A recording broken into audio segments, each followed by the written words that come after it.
గట్టిపోచల్లాగా పదవుల త్యాగం చేయడమే కాదు, ప్రాణత్యాగానికి సిద్ధపడ్డ నాయకుడు కదా.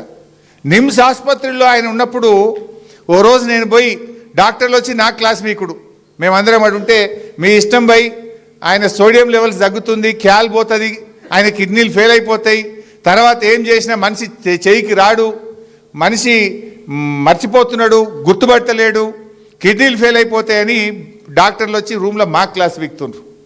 ఏం చేయాలని ఒకరోజు 9వ రోజు 10వ రోజు పోయి బతిలాడినా. నేను పోయి బతిలాడితే నాకు ధైర్యం చెప్పిండు, హరీష్ నేను తెలంగాణ వచ్చేదాకా ఏం జావరా భయ్, నేను గట్టిగానే ఉన్నా, మీరు గట్టిగా కొట్లాడు, ఊకే నా దగ్గరికి వచ్చి నన్ను అధైర్యపరచకండి అని ఉల్టా నాకు ధైర్యం చెప్పిన నాయకుడు కేసీఆర్. అది 9వ రోజు దీక్షలో అంత గట్టిగా మాట్లాడిన వ్యక్తి. నిమ్స్ డాక్టర్లు పోయి 10వ రోజు సార్ మీ పరిస్థితి చేయి, అప్పుడు ఆ రోజు ఎగురుతున్నాడు బాడీ, బెడ్ మీద నుంచి దాదాపు 1.5 ఫీట్ ఎగురుతుంది. ఇట్లా దొరకబట్టి, ఇద్దరు కాళ్ళు దొరకబట్టి, ఇద్దరు చేతులు దొరకబట్టి, ఓ నడుము దొరకబడితే తప్ప బాడీ ఆగుతలేదు, అది ఇట్లా ఎగురుతుంది మంచం మీద.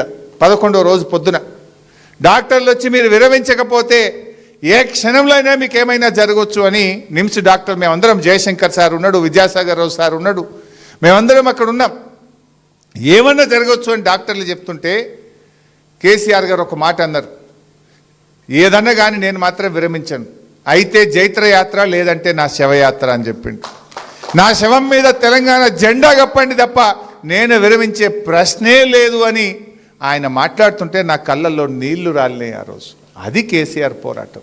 ఎవడో మూర్ఖుడు ఏదో మాట్లాడుతున్నాడు కళ్ళ ముందు, ఆ రోజు మా అందరి ముందు ఇంకేమో అయిపోతుంది, ఎప్పుడైనా ఏమైనా జరగచ్చు అన్నంత టెన్షన్లో ఉన్నటువంటి రోజు. నా శవం మీద తెలంగాణ జెండా కప్పండి అని మాట్లాడినటువంటి నాయకుడు కేసీఆర్. అది త్యాగం. పదవులే కాదు, ప్రాణత్యాగానికి కూడా చివరి అంచుల దాకా పోయి వచ్చినటువంటి నాయకుడు. ఇలా కొంతమంది ఆయన అనారోగ్యంగా ఉండడానికి కొంతమంది ఏదో వికృత ఆనందం పొందుతుంటారు. వాస్తవానికి ఆయన ఉద్యమంలో కావచ్చు, ఆమరణ దీక్ష వల్ల కావచ్చు, ఒక 10 ఏళ్ళ ఆయుష్ తగ్గించింది. ఆయన ఎప్పుడు కూడా ఆరోగ్యాన్ని లెక్క చేయకుండా రాత్రింబవళ్ళు ఉద్యమంలో కష్టపడ్డాడు. 11 రోజుల దీక్ష వల్ల ఆరోగ్యం కొంత ఎఫెక్ట్ అయింది.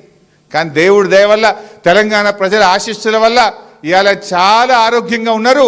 ఎప్పుడు రావాలో మళ్ళీ అప్పుడు వస్తాడు, తెలంగాణ ప్రజల పక్షాన నిలబడతాడు, మళ్ళీ మన రాష్ట్రానికి ఖచ్చితంగా కేసీఆర్ గారే ముఖ్యమంత్రి అవుతారు.